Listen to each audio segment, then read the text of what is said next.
First is Mary Hill, who has been the Director of the Food Services for the Jackson Public School District in Jackson, Mississippi for the past 25 years.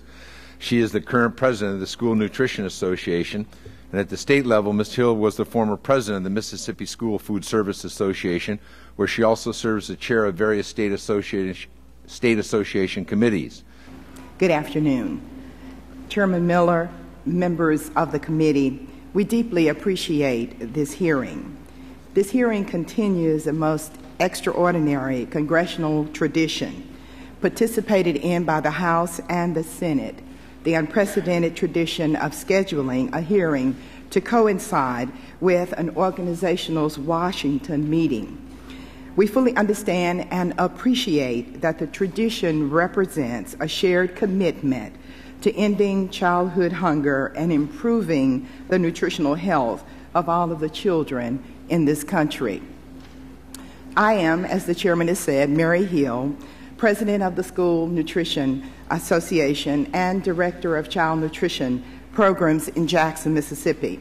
With me this afternoon is Katie Wilson, our president-elect from Onalaska, Wisconsin, Dora Rivas, who is our vice president from Dallas, Texas, Craig Wydell, who is chair of our Public Policy and Legislative Committee from Mesa, Arizona, and between the two locations, a few hundred of my best friends. The School Nutrition Association represents the state and local public administrators of the National School Lunch and Breakfast programs.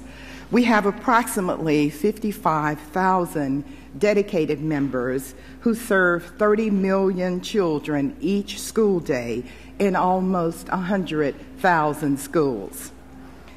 As this committee and the Congress began to think about the 2009 Child Nutrition Reauthorization Act, SNA has several goals with regards to nutrition standards. First and foremost, provide the Secretary of Agriculture with the authority to regulate the sales of all foods and beverages sold on the school campus, thus ending the time and place rule. Require that all foods and beverages provided on campus, with some exceptions, be consistent with the dietary guidelines as is currently required of school meals. Require a uniform national nutrition standard throughout the country. Children in all states and local districts need the same nutrients to grow and to be healthy. Finally, please increase the federal reimbursement as a part of any legislation to improve nutrition standards anywhere in schools. Obesity is a national epidemic, and schools have an important role to play, indeed a critical role to play in the fight against childhood obesity. SNA is committed to that fight against obesity.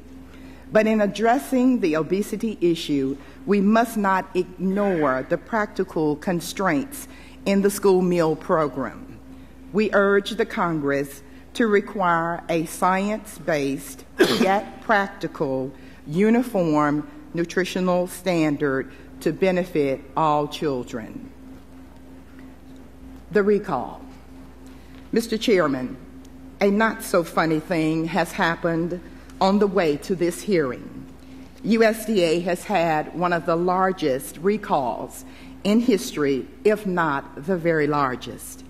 As we understand it, approximately 143 million pounds of beef was recalled, of which millions of pounds went to nutrition programs. Schools, like all consumers, rely on the Department of Agriculture and Food and Drug Administration to protect the safety of our food supply. USDA has had an excellent food safety record, and we appreciate their vigilance. The schools supported by USDA Commodity Distribution Program, approximately 20% of the food served in schools come from USDA. The remaining 80% is purchased locally. The commodities are received from USDA are quite important to our programs we run. Finally, in recent years, USDA has greatly improved the quality of the commodity program. Schools are treated as customers. USDA asks what commodities the individual local schools would prefer. The image of USDA dumping commodities the schools do not want and can't use is no longer valid. There are two areas, however, we believe that things can be improved with regards to the recall. Number one, communications. In the era of instant news and email, when any USDA agency puts out a press release saying that the product is unfit for human consumption, the information reaches parents immediately. Frequently, the information reaches the parents before the information reaches the local school. That's not good. Parents often start calling before we have any information. When the FSIS press release went out February 17th, we had no way of knowing the nature of the recall or how serious the threat was to public health. We did not have the information we needed to respond to many questions we immediately received from very concerned parents. In short, we believe that there must be a better communication system put in place. There must be faster communications between the Food and Nutrition Service and the local recipient that may or may not actually be using the product. Communications from Food and Nutrition Service in Washington to USDA regional offices, to the 50 states. Jill, I'm going to ask you if you can wrap up, please.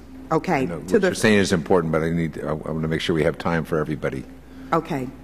And then secondly, the recall procedure for many of our programs that were affected.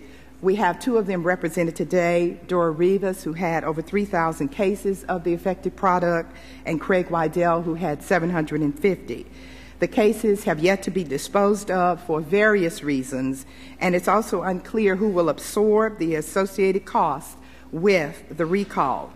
In short, the department should improve the procedure on how to execute the recall when one is announced. Thank you.